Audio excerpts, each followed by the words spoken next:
Hyderabad greater Hyderabad పరిధిలోని Ayyat Nagar, Vanasthalipuram, LB Nagar మొత్తం దాదాపు 10 బీసీ కాలేజ్ హాస్టళ్లను 3 సంవత్సరాల రెంటు కట్టలేదని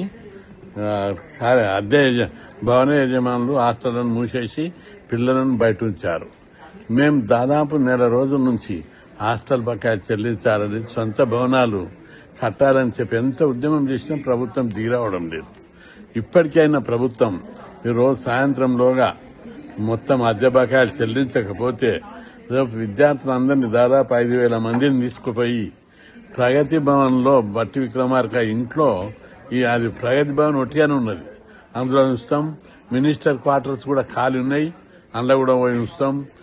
ఎమ్మెల్యే క్వార్టర్స్ కూడా బాగానే బిల్డింగ్లు ఖాళీ ఉన్నాయి, అందులో కూడా విద్యార్థులను మొత్తం బిస్తాలు పెట్టాలు తీసుకొని పోయి ఉంచుతారు. పిల్లలకు ఎగ్జామ్స్ ఉన్నాయి. ఎగ్జామ్స్ ఉన్నటువంటి పరిస్థితుల లోపల పిల్లలు సీరియస్ గా చదువుతున్న ఈ పరిస్థితి లోపల భవన యజమానులు ఖాళీ చేయిస్తే 3 సంవత్సరాలు అద్దె చెల్లించకపోతే ఖాళీ చేయకపోతే ఏం చేస్తారు వాళ్ళు? ఎన్నోసార్లు ఇంతకు ముందు కూడా ఖాళీ చేయనిక చూసిండ్రు. నేనే వాళ్ళకి నచ్చ చెప్పి అడ్డుకొని ప్రభుత్వం కొత్తగా వచ్చింది, అప్పులు ఉన్నది ప్రభుత్వం, రేవంత్ రెడ్డి ఇప్పుడు కాకుండా రేపిస్తాడని చెప్పి ఈ ప్రభుత్వాన్ని మనం పోరాడి తెచ్చుకున్న ప్రభుత్వం ప్రజాస్వామ్య ప్రభుత్వం అని చెప్పి నచ్చ చెప్పి నేను హాస్టళ్లను కంటిన్యూ చేయించాను.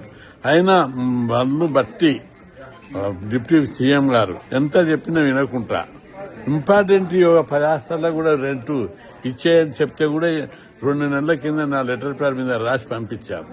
అయినా కూడా పెడచెవిన బట్టి ఈ విధంగా చేశాడు.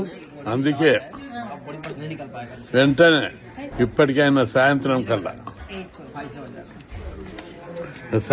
కల్లా ఈ రోజు నైట్ కల్లా బిల్లులు చెల్లించకపోతే హాస్టల్లో విద్యార్థులు మొత్తం ర్యాలీగా వెళ్లి ప్రగతి భవన్ ఉంచుతామని చెప్పి దీనికి ప్రభుత్వమే బాధ్యత వహించవస్తుందని చెప్పి హెచ్చరిస్తున్నాం.